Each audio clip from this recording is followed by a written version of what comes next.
नमस्कार दोस्तों, मैं वैभव शराज आपका स्वागत करता हूं तक्षशिला ट्यूटोरियल के ऑनलाइन चैनल पे।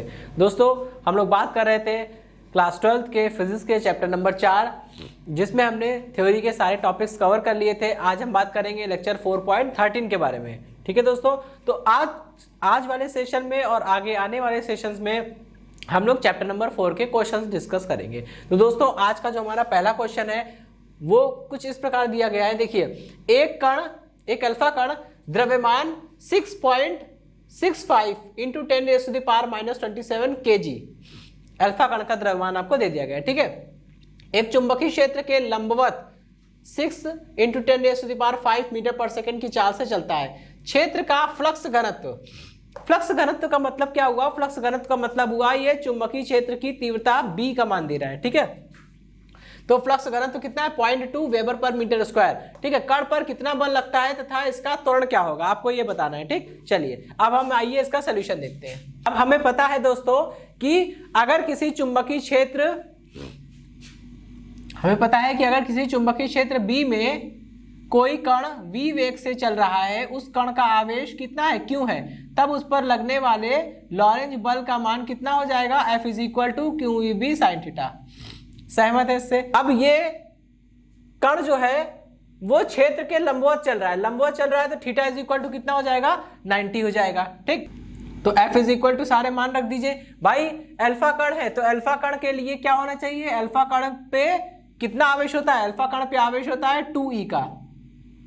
ठीक है, तो यहाँ पे और 2 × e और e का मान कितना है? 1.6 × 10⁻⁻19। यहाँ पे अगर ये बात समझना चाहे कि अल्फा कण पे आवेश 2e कैसे हो गया, तो ये जान लीजिए अल्फा कण होता क्या है? हीलियम परमाणु का नाभिक ही अल्फा कण होता है। ठीक है, अगर हम नाभिक की बात करें तो हीलियम परमाणु के नाभिक में 2 प्रोटॉन 2 न्यूट्रॉन होंगे।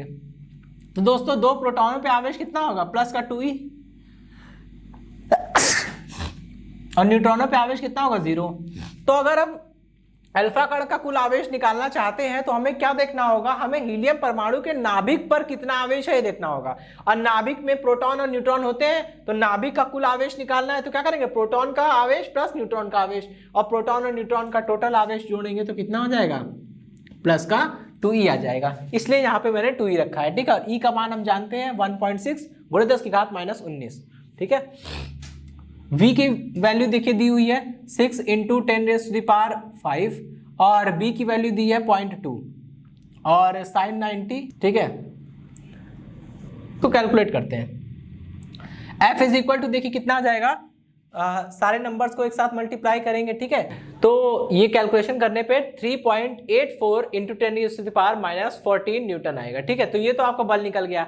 अब हमको पूछ रहा है कि उसका त्वरण क्या होगा। देखिए त्वरण पूछ रहा है। ठीक है, तो त्वरण निकालने के लिए क्या करेंगे? न्यूटन के गति का दूसरा नियम हम लोग लगा सकते हैं कि किसी कण पर लगने वाला बल F उस कण के द्रव्यमान m और उसमें उत्पन्न होने वाले त्वरण a के गुणनफल के बराबर होता है, यानी F = ma। तो वहां से a का मान हम आसानी से निकाल सकते हैं। ठीक है, यहाँ पे दोस्तों m मतलब कण का द्रव्यमान होता है। हम अल्फा कण की बात कर रहे हैं तो अल्फा कण का द्रव्यमान लेना पड़ेगा। अब अल्फा कण का द्रव्यमान लेने के लिए हमें क्या करना होगा? का द्रव्यमान आपको देखिए दिया हुआ है। ठीक, तो यहाँ से हम आसानी से इसको कैलकुलेट कर सकते हैं। F की वैल्यू कितनी है? 3.84 × 10⁻⁻14 डिवाइडेड बाय 6.65 × 10⁻⁻27। यहाँ से हम इसे कैलकुलेट करेंगे दोस्तों, हम इसे कैलकुलेट करेंगे तो आएगा 5.75 × 10⁻12 न्यूटन पर मीटर पर सेकेंड स्क्वायर। ठीक है, तो ये तो त्वरण का मान आ गया। तो दोस्तों इसी के साथ एक क्वेश्चन समाप्त होता है। अब हम लोग बात करने वाले हैं अपने नेक्स्ट क्वेश्चन के बारे में। ओके दोस्तों, देखिए नेक्स्ट क्वेश्चन में क्या बोल रहे हैं? एक इलेक्ट्रॉन 5 × 10⁻⁻4 न्यूटन पर एम्पियर इंटू मीटर के चुंबकीय क्षेत्र में क्षेत्र के लंबवत प्रकाश की चाल के 1/25वें भाग से गतिमान है। ठीक, इलेक्ट्रॉन पर लगने वाले बल का मान निकालना है और उसके वृत्ताकार पथ की त्रिज्या निकालनी। भाई हमें पता है कि अगर किसी चुंबकीय क्षेत्र में कोई आवेशित कण क्षेत्र के लंबवत गति करेगा तो उस पे जो बल लगेगा उस बल के कारण, मतलब उस लॉरेंज बल के कारण वो एक वृत्ताकार पथ पे चलेगा। तो हमें क्या करना है? उस वृत्ताकार पथ की त्रिज्या निकालनी है। ठीक है, क्वेश्चन स्टार्ट करते हैं। ठीक है, चुंबकीय क्षेत्र में गतिमान इलेक्ट्रॉन पर कार्यरत लॉरेंज बल कितना हो जाएगा, F is equal to q v B sine theta. ये फॉर्मूला तो हमने पढ़ रखा है, ठीक है। अब इसमें करना क्या है, हमें इलेक्ट्रॉन के बारे में कैलकुलेशन करनी है। तो आवेश भी इलेक्ट्रॉन का होना चाहिए, और इलेक्ट्रॉन पे आवेश कितना होता है, मूल आवेश के बराबर होता है। तो सारी वैल्यू हमें पता है, यहाँ पुट करते हैं, ठीक। इलेक्ट्रॉन के लिए आवेश 1.6 गुणा 10 की घात -19 वी कह रहा है कि प्रकाश की चाल के 1/25वें भाग से, प्रकाश की चाल को हम लोग सी से लिखते हैं, और सी का मतलब, सी की वैल्यू होती है 3 × 10 की घात 8 मीटर पर सेकेंड। देखिए दोस्तों, ये आगे आने वाले चैप्टर में आपको पता चलेगा कि प्रकाश की चाल इतनी होती है और ये हम कैसे कह सकते हैं, ठीक है। लेकिन अभी जान लीजिए, प्रकाश की अलग अलग माध्यम में चाल अलग अलग होती है। लेकिन अगर आपको कोई माध्यम ना बोला जाए, जैसे इस क्वेश्चन में देखिए क्या बोल रहा है, इस क्वेश्चन में बोल रहा है कि प्रकाश की चाल के 1/25वें भाग से। अब ये तो बताया नहीं कि प्रकाश की चाल कौन से माध्यम में, वायु में, पानी में, किस में, नहीं बता रहा है। तो जब भी माध्यम के बारे में बात नहीं होगी तो हम लोग क्या मानेंगे, माध्यम कौन सा है, वायु है या निर्वात है। तो निर्वात या वायु में प्रकाश की चाल कितनी होती है, 3 × 10 की घात 8 मीटर पर सेकेंड। ये आपको याद करना पड़ेगा। और इसका 1/25वां भाग, तो C का 1/25वां भाग मतलब कि 3 × 10 की घात 8 का 25वां भाग, ठीक है।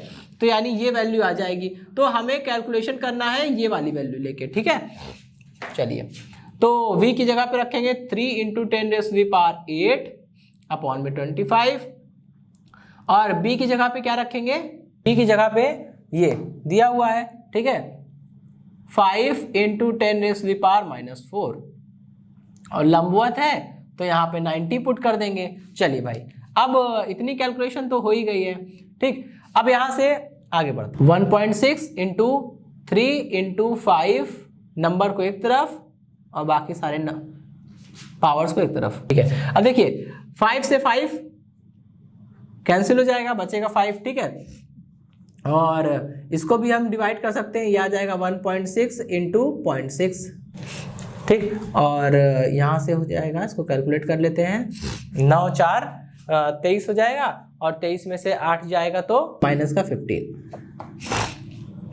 और इसको कैलकुलेट कर लेते हैं, कितना आ जाएगा, ये आएगा 0.96 × 10⁻⁻15, ये F है, ठीक है। और इसे हम थोड़ा सा कैलकुलेट करके, थोड़ा सा एडजस्ट करके हम लोग इसे ऐसे लिख सकते हैं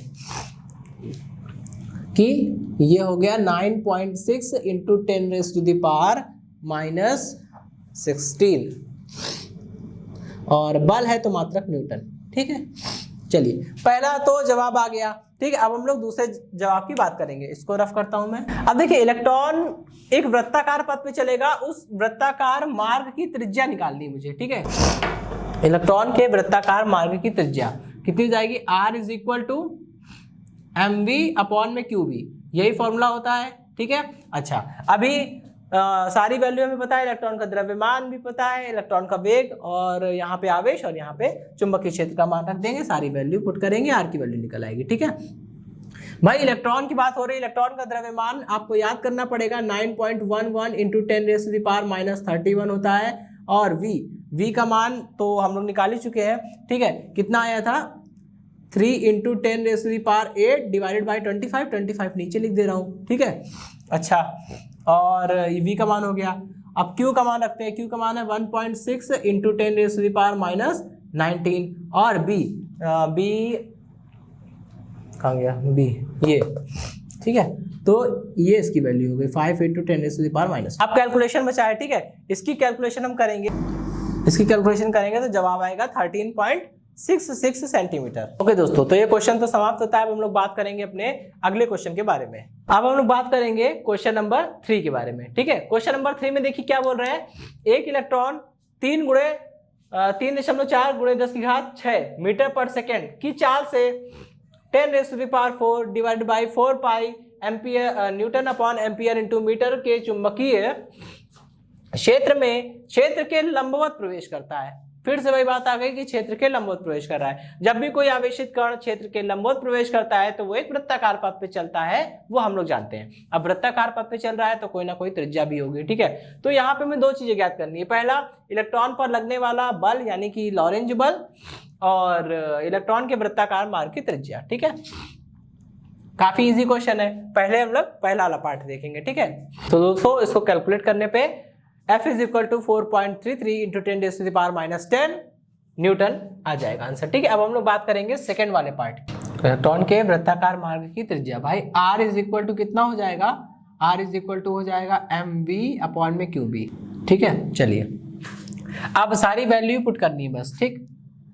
ये हो जाएगा R इज इक्वल टू, मतलब कि इलेक्ट्रॉन की बात हो रही है तो द्रव्यमान भी इलेक्ट्रॉन का ही होगा, और वो होता है 9.11 into 10⁻⁻31 multiplied by v। v की वैल्यू दी हुई है आपको, ठीक है, 3.4 इंटू 10⁻6, ठीक है। सारी वैल्यू पुट कर दी, ये 4 पाई ऊपर चला जाएगा, ठीक है। तो ये 4 पाई इधर चला गया। अब क्या करेंगे, इसको नंबर्स को एक तरफ, पावर को एक तरफ, ठीक। नंबर 9.11 है, इधर है 3.4 और इधर है 4, और पाई की वैल्यू भी रख दे रहे हैं 3.14, ठीक, डिवाइडेड बाय 1.6। अब पावर देखिए, इसको सॉल्व करते हैं, -31 और प्लस का 6 कितना आएगा, माइनस का 25, और 25 और इसमें 19 जुड़ जाएगा तो ये हो जाएगा 44, ठीक, 44 हो जाएगा, और 44 में से 4 माइनस हो जाएगा तो ये हो जाएगा 10 की पावर, ये इतनी पावर आएगी। अब इसको कैलकुलेट करेंगे हम लोग, और जब दोस्तों इसको कैलकुलेट कर लेंगे तो जो रिजल्ट आएगा 2.43 इंटू 10⁻⁻8 मीटर। दोस्तों ये सवाल खत्म होता है, हम लोग बात करेंगे अपने नेक्स्ट क्वेश्चन के बारे में। अब देखिए दोस्तों नेक्स्ट क्वेश्चन में क्या बोल रहे हैं, बिंदु A पर एक इलेक्ट्रॉन का वेग 10⁻7 मीटर पर सेकेंड है। ये है बिंदु A, यहाँ पे कोई इलेक्ट्रॉन रखा है, इस बिंदु से इलेक्ट्रॉन चलना प्रारंभ कर रहा है, ठीक है, और इलेक्ट्रॉन का वेग कितना दिया है आपको, 10 की पावर 7, ठीक। अब ज्ञात करनी है हमें दो चीज, उस चुंबकीय क्षेत्र का परिमाण एवं दिशा जिसके कारण इलेक्ट्रॉन A से B तक अर्धवृत्त पर जाएगा। इलेक्ट्रॉन क्या कर रहा है, आपको पता है कि अगर कोई भी आवेशित कण किसी चुंबकीय क्षेत्र के भीतर लंबवत गति करता है तो वो एक वृत्ताकार पथ पे चलने लगता है। ये भी एक वृत्ताकार पथ पर ही चल रहा होगा, लेकिन हमने केवल इसकी अर्धवृत्त की गति की बात की गई है, ठीक है। हम केवल इसकी अर्धवृत्त की गति पर बात करेंगे, इसके पूरे वृत्त पर जो गति होगी, यानी यहाँ वापस ये बी से ऐसे वृत्त पूरा करते हुए बी से ए की ओर आएगा, लेकिन हमें वो नहीं देखना है, हमें केवल इसके अर्धवृत्त की गति देखनी है, ए से बी तक ले जाना है इसको, ठीक। तो बोल रहे हैं कि उस चुंबकीय क्षेत्र का परिमाण निकालिए, आपको बी का मान निकालना है जिसके कारण ये अर्धवृत्त पर ए से बी की ओर जाएगा। अब देखिए डायग्राम को जरा ध्यान से देखिए, डायग्राम में व्यास दिया है 10 सेंटीमीटर, और जब व्यास 10 सेंटीमीटर दिया है तो त्रिज्या कितनी हो जाएगी, त्रिज्या व्यास की आधी होती है, यानी त्रिज्या हो जाएगी 10 का आधा 5 सेंटीमीटर हो जाएगी, ठीक है। पुट करिए इसमें, देखिए इलेक्ट्रॉन के वृत्ताकार पथ की त्रिज्या, इलेक्ट्रॉन के वृत्ताकार पथ की त्रिज्या कितनी हो जाएगी, R is equal to mv/qb। सारी वैल्यू पुट करिए, लेकिन हमें मान किसका निकालना है दोस्तों, b का मान निकालना है, तो यहां से पहले b को सेपरेट कर लीजिए। b इज इक्वल टू कितना हो जाएगा, b इज इक्वल टू हो जाएगा mv/q इंटू r, ठीक। अच्छा अब यहाँ पे सारी वैल्यू पुट करते हैं, b is equal to m, भाई इलेक्ट्रॉनों का द्रव्यमान निकालना है ना, यहाँ द्रव्यमान किसका रखेंगे, इलेक्ट्रॉनों का, और इलेक्ट्रॉन का द्रव्यमान कितना हो जाएगा 9.11 इंटू 10⁻31। वेग, इलेक्ट्रॉन का वेग कितना है 10 की पावर 7, ओके। क्यों, मतलब इलेक्ट्रॉन का आवेश, इलेक्ट्रॉन का आवेश कितना है 1.6 into 10⁻⁻19 multiplied by r। r क्या है, अर्धवृत्त का व्यास दिया हुआ है 10 सेंटीमीटर, त्रिज्या कितनी हो जाएगी 5 सेंटीमीटर, 5 सेंटीमीटर को मीटर में बदलेंगे तो कितना आएगा 5 इंटू 10⁻⁻2 मीटर, ठीक है, यहां रख दीजिए 5 इंटू 10⁻⁻2 मीटर, ठीक। अब इसको कैलकुलेट करेंगे हम लोग, ठीक, और जब इसको कैलकुलेट करेंगे तो जवाब आएगा वेबर पर मीटर स्क्वायर, या हम लोग दूसरा मात्रक भी लिख सकते हैं newton upon ampere into metre, ठीक है, ओके दोस्तों हम लोग सेकंड वाला पार्ट देखेंगे। दोस्तों सेकंड वाले पार्ट में क्या बोल रहे हैं, सेकंड वाले पार्ट में बोला जा रहा है कि ए से बी तक जाने में इलेक्ट्रॉन द्वारा लिया गया समय। एक बात आप सोचें कि जब इलेक्ट्रॉन चुंबकीय क्षेत्र के भीतर एक वृत्ताकार पथ पे चलता है तो क्या इलेक्ट्रॉन का वेग बदलता होगा? इलेक्ट्रॉन का वेग बदलता है लेकिन वेग बदलता है लेकिन चाल नहीं बदलती। यही बात आपको बताई गई थी 11वीं क्लास में, आपने पढ़ा होगा वृत्तीय गति। और जब आपने 11वीं क्लास में वृत्तीय गति पढ़ा होगा तो उसमें यही होता है, एक समान वृत्तीय गति में कण की चाल फिक्स रहती है, केवल दिशा बदलने के कारण कण का वेग बदलता है लेकिन कण की चाल फिक्स रहती है। तो इसकी जो चाल है 10⁷ मीटर पर सेकंड वो फिक्स रहेगी। और जब किसी भी गतिमान वस्तु की चाल फिक्स होती है तो जैसे मान लीजिए अगर मान लीजिए 20 किलोमीटर चलने में उसे 5 घंटे का समय लग रहा है, अगर उसकी चाल फिक्स है, चाल घट बढ़ नहीं रही है, 20 किलोमीटर चलने में 5 घंटे लगते हैं तो 10 किलोमीटर चलने में 2.5 घंटे लगेंगे। कैसे निकाला? दूरी को आधा किया तो समय भी आधा हो गया, बस वही करना है। अगर ये इलेक्ट्रॉन वृत्ताकार पथ पे अपना एक चक्कर पूरा करेगा तो एक चक्कर पूरा करने में कितना समय लगता है? वो होता है आवर्तकाल, आवर्तकाल टी। एक चक्कर पूरा करने में लगा समय आवर्तकाल टी, तो आधा चक्कर पूरा करने में लगा समय कितना हो जाएगा? T/2। वही करना है, ठीक है। अच्छा, तो ये तो इलेक्ट्रॉन का आवर्तकाल हो गया। ए से बी तक जाने में कितना समय लगेगा? T/2, ठीक। तो हमें वो कैलकुलेट करना है, हमें T/2 की वैल्यू निकालनी है, क्योंकि अगर पूरा चक्कर एक वृत्ताकार पथ पे एक संपूर्ण चक्कर पूरा करने में अगर उसे आवर्तकाल के बराबर समय लगता है तो अर्धवृत्त को पूरा करने में आवर्तकाल का आधा समय लगेगा। तो मुझे T/2 निकालना है। इलेक्ट्रॉन को ए से बी तक जाने में लगा समय, इलेक्ट्रॉन को ए से बी तक जाने में लगा समय निकालना है मुझे, ठीक है। आइए देखते हैं। तो T/2 ए से बी तक जाने में लगा समय स्मॉल t बराबर कितना हो जाएगा? T/2।